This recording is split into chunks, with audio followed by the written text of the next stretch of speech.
मेरे प्यारे बच्चों, आज हम स्टार्ट करते हैं जो 10th क्लास 9.1 एक्सरसाइज है उसके क्वेश्चन नंबर 6 को। देखो मेरे बच्चे, फर्स्ट 5 क्वेश्चन तो तुमने इजीली कर लिए होंगे। अब जो 6th क्वेश्चन है वो थोड़ा अलग टाइप का क्वेश्चन है। ये क्वेश्चन एक मैं करवाऊंगा। अब देखो इसमें स्टेटमेंट क्या कहती है। ए 1.5 मीटर टॉल बॉय, कोई एक 1.5 मीटर लंबा कोई एक लड़का है, इज स्टैंडिंग, वो खड़ा हुआ है, एट सम डिस्टेंस, कुछ डिस्टेंस पे। किसके डिस्टेंस से, अब हम चेक करते हैं। From a 30 metre tall building, कोई एक 30 मीटर लंबी बिल्डिंग है, टॉल बिल्डिंग है जिसकी हाइट क्या है 30 मीटर, और एक 1.5 मीटर हाइट का एक लड़का है, एक बॉय है, वो उससे कुछ डिस्टेंस पे खड़ा है। चलो सबसे पहले हम वो फिगर बनाते हैं मेरे बच्चे। अब सबसे पहले हम क्या करेंगे, एक बिल्डिंग लेंगे। हमने बिल्डिंग के लिए क्या किया मेरे बच्चे, यहाँ पे एक 30 मीटर, मतलब ये जरूरी नहीं है हमें 30 मीटर ही लेना है, हम कुछ भी ले सकते हैं। सिर्फ हमें एज ए डायग्राम में दिखाना और कुछ नहीं है। ये तो एक फॉर्मेलिटी की टाइप पे होगा। तो ये हमारे पास क्या होगा, हम इसको बोल देंगे ये 30 मीटर टॉल बिल्डिंग है। मैंने इस बिल्डिंग को नाम दे दिया ए, इसको नाम दे दिया बी। इससे कुछ डिस्टेंस पे एक लड़का खड़ा है, 1.5 मीटर लॉन्ग है जो। अब जो ये पॉइंट था, ज़मीन पे ही तो बिल्डिंग टिकी हुई है, और इसी पॉइंट के ये यहाँ पे है 1.5 मीटर टॉल बॉय है। ये 1.5 मीटर मैंने यहाँ पे ले लिया, मैंने इसको नाम दे दिया सी, इसको नाम दे दिया डी। ये बॉय है। अब इसका जो आई साइट पॉइंट होगा वो यहाँ पे होगा मेरे बच्चे। अब हम क्या करते हैं, इसको मिला देते हैं। अगर हम इसको मिलाएंगे तो हमारे को इसके बीच का डिस्टेंस मिल जाएगा। बिल्डिंग का और बॉय के बीच का डिस्टेंस क्या होगा, बीसी डिस्टेंस बीच का होगा। अब हमें देखना क्या है, अब हम आगे स्टेटमेंट को रीड करेंगे तो हमें और भी पता चलेगा। देखो फिर ये हमारे को बोल रहा है द एंगल ऑफ एलिवेशन। अब तक हमें ये पता चला है कि ये 1.5 मीटर टॉल बॉय है, ये 30 मीटर टॉल बिल्डिंग है, और ये जो है इन दोनों के बीच का डिस्टेंस है। अब ये क्या कह रहा है, द एंगल ऑफ एलिवेशन, इसका मतलब नीचे से ऊपर की तरफ देख रहा होगा, तो नीचे से इधर से उधर देख रहा होगा। इसने बोला the angle of elevation from his eyes, उस लड़के की आंख से जो एंगल ऑफ एलिवेशन है, to the top of the building, जो बिल्डिंग की टॉप है, पॉइंट ए, पॉइंट डी से पॉइंट ए का एंगल ऑफ एलिवेशन बता रहा है, न कि पॉइंट सी से बता रहा है। बॉय के फुट से नहीं बता रहा है मेरे बच्चे। अगर ये बोलता बॉय के फुट से तो हम यहाँ से लेते, अब बोल रहा बॉय की आई से, आई से तो हम यहाँ पे लेंगे। तो क्योंकि आई तो ऊपर ही होगी ना मेरे बच्चे, फुट नीचे होंगे। तो फिर हमारे को इसने बोला टॉप ऑफ द बिल्डिंग, जो बिल्डिंग की ये टॉप है उसके साथ इसका एंगल ऑफ एलिवेशन बता रहा है। अब मैं इसके साथ क्या करता हूँ, ये मैंने इसके साथ मिला दिया। ये एंगल ऑफ एलिवेशन वाली लाइन आ गई हमारी। इंक्रीज, अच्छा ये तो बोल रहा है कि इंक्रीज हो रहा है from 30 degree to 60 degree as he walked toward the building. अच्छा इसने बोला कि अगर वो 30 डिग्री पे खड़ा है और वो 60 डिग्री पे चला जाता है 30 डिग्री से, उसका जो एंगल ऑफ एलिवेशन 30 डिग्री से 60 डिग्री पे चला जाता है, तो क्या हो जाता है मेरे बच्चे, कहाँ से, बिल्डिंग के टॉप से। अब एक चीज़ तो समझ में आ गई हमें, अगर हम जो जो इधर की तरफ चलते जाएंगे, अगर ये इधर की तरफ चलना स्टार्ट करेगा तो एंगल तो कम होता जाएगा मेरे बच्चे। अब हमें यहाँ से क्या करना पड़ेगा, एक बेस और बनाना पड़ेगा मेरे बच्चे। हमें यहाँ से एक बेस और बनाना पड़ेगा। ये मैंने इसके नीचे वाले के पैरेलल ले लिया, बिल्कुल इसके पैरेलल ले लिया, बीसी के पैरेलल, मैंने डी ई नाम दे दिया इसको। अब ये 1.5 है तो हमें ये भी क्या मिलेगा, 1.5 मीटर ही मिलेगा, क्योंकि मैंने इसके बिल्कुल पैरेलल लिया है। पैरेलल में तो डिस्टेंस इक्वल चलेगा। अब यहाँ पे हमें पता चल गया कि बी ई की लेंथ डी सी की लेंथ के इक्वल होगी। ये कंप्लीट ए बी की लेंथ कितनी थी मेरे बच्चे, 30। अब ये बताओ 1.5 अगर मैं लेस कर दूँ ये, और ये ए ई की लेंथ अगर मैं पूछूं तो वो कितनी होगी, 30 माइनस 1.5। तो जो मैं अंदर वाली लेंथ लिख रहा हूँ वो लेंथ लिख रहा हूँ मेरे बच्चे, यहाँ से लेके और यहाँ तक की लेंथ वो है 28.5 मीटर, जो मैंने अंदर लिख दी। ये लेंथ किसकी है, ए ई की लेंथ है ये। ठीक है, मतलब जो लड़का था उसकी आंख के पैरेलल चल के हम अगर बिल्डिंग का मेजरमेंट करें तो हमें वो बता रहा है। अब इसने बोला कि अगर ये बच्चा इधर चलता है, ये लड़का इधर जाएगा, इधर जाएगा, तो तुम एक बार सोचना मेरे बच्चे, उसकी आई जो है वो भी इधर ही आएगी। अगर लड़का इधर जा रहा है तो वो आई भी उसकी यहाँ पे आ जाएगी, तो उसका जो एंगल बनेगा वो तो कुछ इधर आके बनेगा, यहाँ पे आके बनेगा, है ना। अगर एंगल इधर बनेगा तो एंगल छोटा बनता जाएगा। जो जो ये, अगर ये इधर चलता है, ये मान लो यहाँ पे आ गया, तो उसकी आई यहाँ पे आ गई, उसकी जो आँख है वो यहाँ पे आ गई इस पॉइंट के ऊपर। अब उसको और भी ऊपर की तरफ देखना पड़ेगा, तो एंगल और बड़ा हो गया। अगर वो और आगे आएगा तो एंगल और बड़ा हो जाएगा, एंगल और अगर वो और भी आगे आएगा तो यहाँ से तो उसको गर्दन उठा के बहुत ज़्यादा देखना पड़ेगा। जो जो वो बिल्डिंग से दूर जाता जाएगा तो उसे कम गर्दन उठानी पड़ेगी, कम गर्दन उठानी पड़ेगी तो एंगल छोटा बनेगा। जो जो वो बिल्डिंग के नज़दीक जाता जाएगा और इधर आ जाएगा तो पूरा का पूरा इस पॉइंट पे, ई पॉइंट पे आते ही तो वो 90 डिग्री पे आ जाएगा। यहाँ से धीरे धीरे एंगल बढ़ता जाएगा। इसका मतलब जो ये एंगल था, ये बोल रहा है कि 30 डिग्री का एंगल था, एंगल ऑफ एलिवेशन, और वो बन गया 60 डिग्री का। हमने हम ना इसमें ये कोई ज़रूरी नहीं है मेरे बच्चे वो 60 का ही बनना ज़रूरी है, ये कोई ज़रूरी नहीं है। बट हमारे को ये दिखाना ज़रूरी है कि ये 30 डिग्री वाली लाइन आ गई और ये 60 डिग्री वाली लाइन आ गई। अगर हम ये नहीं दिखाएंगे तो फिर डायग्राम हमारा कंप्लीट नहीं होगा, और डायग्राम बनाने पे भी तुम्हारे को ये 4 मार्क्स का क्वेश्चन आएगा। डायग्राम बनाने पे भी तुम्हारे को इसमें क्या मिलेगा। और ये चैप्टर वैसे भी इंपॉर्टेंट है मेरे बच्चे, 1 या 1.5 मार्क्स मिल जाएगा। चैप्टर इसलिए इंपॉर्टेंट है क्योंकि इसके अंदर कुछ भी सिलेबस से हटाया नहीं गया है। अगर नहीं हटाया है तो चैप्टर इंपॉर्टेंट है ही। अब हमारे को क्या मिला मेरे बच्चे, वो जो एंगल था, अगर वो जो ही बिल्डिंग की तरफ चलता है इंक्रीज हो जाता है 30 डिग्री से 60 डिग्री। देखो ये लिखा है उसने, अगर वो बिल्डिंग की तरफ चलता है तो। अब ये 30 डिग्री से एंगल क्या हो गया 60 डिग्री। अगर ये बोलता ना 60 डिग्री से 30 डिग्री लेस हो जाता तो हम पहले ये लेते, पहले यहाँ पे 60 लेते फिर उसको उधर लेके जाते।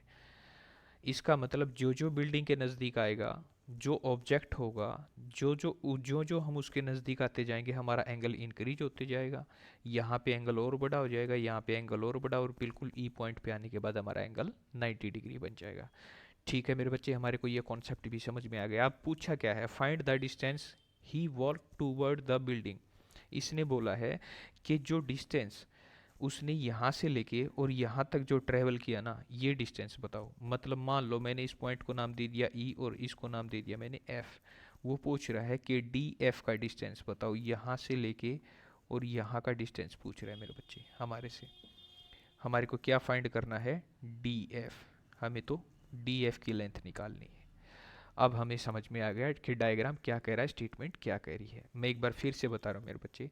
एक बिल्डिंग है 30 मीटर की, एक लड़के की हाइट है कितनी 1.5 मीटर। उसने बोला कि जब वो उसके टॉप पे देखता है ना तो उसका एंगल ऑफ एलिवेशन 30 डिग्री है। वो धीरे धीरे चलता है, कुछ देर के बाद उसका एंगल 60 डिग्री बन जाता है, वो वहीं रुक जाता है जहाँ पे 60 डिग्री बना। आप ये बताइए कि 30 डिग्री से जहाँ वो 60 डिग्री पे रुका उन दोनों के बीच का डिस्टेंस क्या होगा। अब हमें ये पता है लड़के की हाइट क्या है 1.5 मीटर, तो हम 30 में से ए बी, जो बिल्डिंग की हाइट थी वो क्या थी 30, तो हम उसमें से ये लेंथ माइनस कर देंगे, जो लड़के की हाइट थी वो माइनस कर देंगे, तो हमारे पास ये आ जाएगी ए ई। चलो मेरे बच्चे अब हम इसका सॉल्यूशन स्टार्ट करते हैं। देखो सबसे पहले हमारे को निकालना क्या, डी एफ। हम डायरेक्ट तो डी एफ निकाल नहीं सकते। क्यों, क्योंकि देखो यहाँ पे अगर तुम ए डी एफ ट्रायंगल में अगर वही कॉन्सेप्ट लगाओगे जिस तरह से हमने फर्स्ट सेकंड थर्ड क्वेश्चन के अंदर लगाया है, तो गलत हो जाएगा। क्यों होगा, क्योंकि यहाँ पे तो इस ट्रायंगल के अंदर ये एंगल 30 डिग्री का है, ये एंगल 120 का हो जाएगा, ये 60 का है तो ये 120 का हो जाएगा, ये 120 का, ये 30 का 150, और ये 30 का हो जाएगा। एक भी एंगल 90 डिग्री का नहीं है। और मैंने तुम्हारे को स्टार्टिंग में ही बताया क्या कि हम ट्रिग्नोमेट्रिक को कहाँ पे यूज करेंगे, सिर्फ और सिर्फ 8 चैप्टर से ही कहने लगा था मैं तुम्हें ये, जहाँ पे राइट एंगल ट्रायंगल होगी। तो हमें राइट एंगल ट्रायंगल तो कहाँ पे मिली मेरे बच्चे, एट पॉइंट ई। हमें ई पॉइंट पे मिली और हमें यहाँ पे मिली थी बी पॉइंट के ऊपर। बट हमें इसकी तो ज़रूरत ही नहीं है, क्योंकि जो लड़का है उसकी आई की बात करनी है, उसके फुट की तो बात करनी ही नहीं। इसने बोला है आई से, ये लिखा है यहाँ पे आई, तो हमारे को उस चीज़ को तो देखना ही नहीं। अब हमें ये पता चल गया कि जो हमारा मेन फिगर रह गया ना मेरे बच्चे, वो फिगर क्या रह गया, वो ये रह गया ऊपर वाला फिगर। अब हमें 2 बार इस क्वेश्चन को सोल्व करना पड़ेगा तब जाके हमारा आंसर आएगा। क्यों? क्योंकि हमारे से अगर ये लेंथ पूछी होती ना, डी ई लेंथ पूछी होती, तो हम डायरेक्ट 30 डिग्री वाला लगा देते, कॉन्सेप्ट 60 वाले को हमें टच ही नहीं करना था। अगर हमारे से 60 वाले ये पूछा होता तो हम डायरेक्ट 60 डिग्री का कॉन्सेप्ट लगा देते और हमें कुछ नहीं करना था, ई ए पूछा होता। अब तो ये पूछ लिया, अब हमें क्या करना पड़ेगा? अब हमें डी ई निकालना पड़ेगा, डी ई निकालना पड़ेगा, और फिर क्या निकालना पड़ेगा? ई एफ निकालना पड़ेगा। डी ई में से ई एफ को लेस कर देंगे तो डी एफ आ जाएगा हमारे पास। अब हमें यही करना पड़ेगा मेरे बच्चे। चलो हम स्टार्ट करते हैं मेरे बच्चे।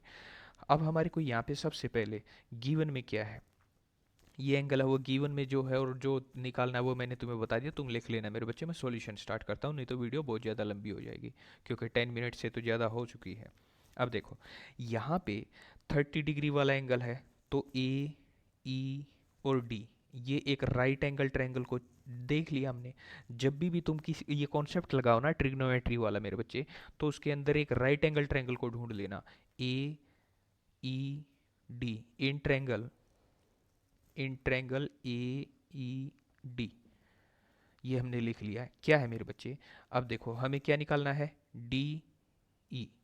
अगर हमें डी ई निकालना है तो हम क्या लिख लेंगे? जो ऊपर है वही लिखते हैं हम, जो हमें निकालना होता है। गिवन में क्या है? ए ई गिवन है हमारे पास, यस है गिवन, तो हम ए ई को लिख लेंगे।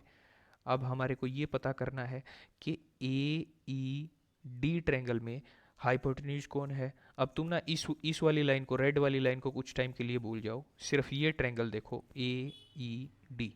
तो ये हाइपोटेन्यूज हो गया हमारा, ये हमारा बेस हो जाएगा। ये 30 डिग्री, ये 90 डिग्री, तो नीचे वाला क्या हो जाएगा? हमारा बेस हो जाएगा। ये हमारा बेस हो गया। इसको मान लो बेस या इसको मान लो, एक ही बात है मेरे बच्चे। ये क्या हो जाएगा? हमारा परपेंडिकुलर हो जाएगा। अब देखो डी ई क्या है? डी ई बेस है हमारा, तो हम इसको लिख लेंगे बेस। ये हमारा क्या है? ए ई परपेंडिकुलर, तो बेस बाई परपेंडिकुलर, हमें पता है बेस बाई परपेंडिकुलर क्या होता है? परपेंडिकुलर बाई बेस 10, और उसका उल्टा कॉट। तो हम क्या कर देंगे? कॉट एंगल क्या था? डी, तो हम कॉट डी लिख देंगे, क्योंकि इस एंगल की बात कर रहे थे हम, इसकी तो अभी बात ही नहीं कर रहे, नेक्स्ट टाइम करेंगे इसकी तो बात। तो हमने तो कौन सी ट्रायंगल देखी है? ए ई डी देखी है, बीच में जो है हम उसको इग्नोर कर रहे हैं। अब हम क्या करेंगे? डी ई तो हमें निकालना है मेरे बच्चे, डी ई तो हमें निकालना है। ए ई की लेंथ कितनी है? 28.5, 28.5 इज इक्वल टू कॉट की वैल्यू क्या होगी? कॉट कितना था? D 30 degree. अब हम क्या करेंगे? D E by 28.5 is equal to cot 30 के लिए हमें किसका पता करना जरूरी है? टेन 30 का पता कर लो। टेन 30 होता है 1/√3, तो कॉट 30 क्या हो जाएगा? √3। यही तो होगा ना मेरे बच्चे। अब हम इसके डिवाइड में 1 कर लेते हैं, और फिर हम D E is equal to क्या लिख लेंगे? इसकी मल्टीप्लाई उधर कर देंगे, 1 की मल्टीप्लाई उधर कर देंगे, तो वो आ जाएगा हमारे पास 28.5√3 मीटर था ना, तो हम मीटर में लिख लेंगे इसको। ये हमारे पास किसकी लेंथ आ गई मेरे बच्चे? डी ई की लेंथ आ गई, ये डी ई की। अब हम निकालेंगे ई एफ की, और इसमें से उसको लेस कर देंगे। चलो मेरे बच्चे, अब हम सेकंड निकालते हैं। थोड़ा स्पेस कम हो जाए इस वजह से मैं लिखता हूँ। अब मैं यहाँ पे लिखूँगा इन ट्रायंगल, सॉरी टेढ़ी हो गई नोटबुक। इन ट्रायंगल, कौन सी ट्रायंगल? A E F. देखो मैं ई इसमें भी ले रहा हूँ और ई पहले वाले में भी लिया था मैंने, इसीलिए ये वाली ट्रायंगल नहीं ली थी ए डी एफ, क्योंकि 90 डिग्री होना जरूरी है। तो ए ई एफ, ए ई एफ, इस ट्रायंगल के अंदर बात करते हैं मेरे बच्चे। अब जो हमारे पास ए ई एफ ट्रायंगल है उसमें क्या निकालना है हमारे को? ये निकालना है, ई एफ निकालना है हमें। गिवन में क्या है? ए ई गिवन है। तो हम क्या करेंगे मेरे बच्चे? हमारे को ई एफ निकालना है, तो E F divide by A E is equal to क्या मिलेगा हमें को? हमारे को ये तो बेस है मेरे बच्चे, एक एंगल ये है, एक एंगल ये है। अब इस वाली ट्रायंगल में चेक करो, ये परपेंडिकुलर रहेगा, ये 90 के सामने हाइपोटेन्यूज हो जाएगा ए एफ, और ये क्या हो जाएगा? बेस। तो ये तो बेस हो गया, ये परपेंडिकुलर, और ये हाइपोटेन्यूज हो गया रेड वाली लाइन। अब हमारे को क्या मिला मेरे बच्चे? यहाँ से हमने किया ई एफ मतलब बेस डिवाइड बाई परपेंडिकुलर, तो हम क्या बोलेंगे? कॉट कितने डिग्री? अब की बारी 60 डिग्री। तो अगर हम वैल्यू निकालेंगे, अब मैं इसको आगे सॉल्व करूँगा तो क्या मिलेगा मेरे बच्चे मेरे को, ई एफ डिवाइड बाई ए ई की लेंथ कितनी थी, ए ई की लेंथ कितनी है चेक करो, 28.5, लिख लो 28.5 metre is equal to cot 60 की वैल्यू क्या होगी, टेन 60 के पास जाओ, टेन 60 की वैल्यू √3, कॉट 60 की वैल्यू उल्टा कर दो 1/√3। अब हमने ये भी निकाल लिया, तो अब हम क्रॉस मल्टीप्लाई करने की बजाय इसको उठा के इधर ले जाएंगे, इधर डिवाइड में तो इधर मल्टीप्लाई में हो जाएगा। जो ई एफ की लेंथ आ गई मेरे बच्चे, वो हमारे पास क्या आ गई, वो होगी 28.5 बाय √3 डिवाइड में मेरे बच्चे, ये हमारे पास आ गई। अब हमें पता चल गया डी ई की लेंथ का, ये रही। अब हमें ये भी पता चल गया ई एफ की लेंथ का, ये रही। अब हम इसको निकाल सकते हैं, कैसे निकालेंगे चलो देखते हैं। देखो we know that D E sorry D F is equal to, अगर हमें ये निकालना है, डी एफ निकालना है, ये लेंथ निकालनी है, तो इस कंप्लीट में से इसको लेस कर दूँ तो यही तो बच जाएगा। इस कंप्लीट में से इसको लेस कर रहा हूँ, ये बच जाएगा। तो क्या आ जाएगा, D E minus E F.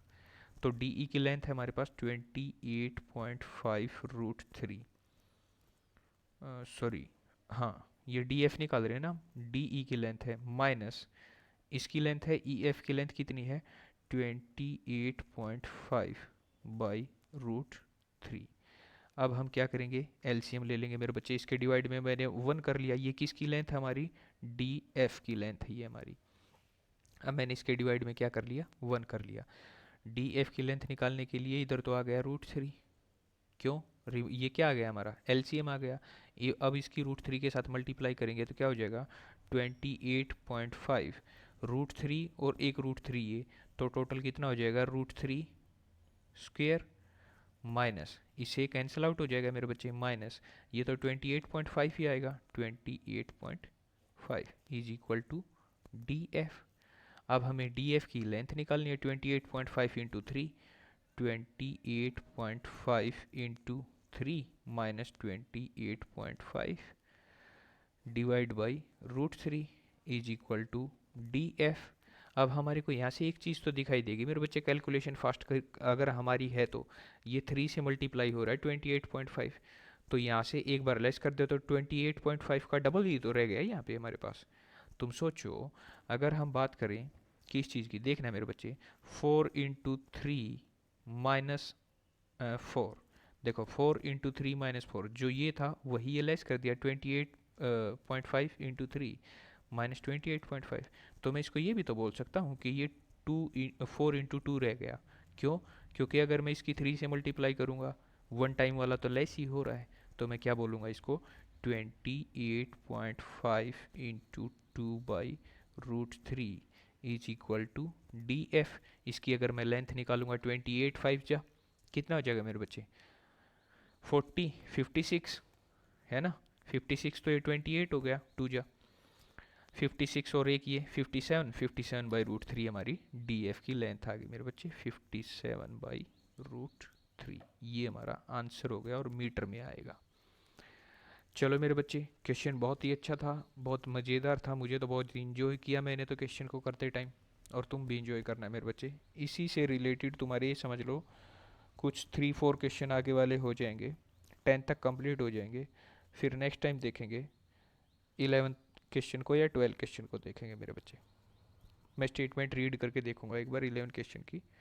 चलो मेरे बच्चे ठीक है फिर, ओके थैंक यू।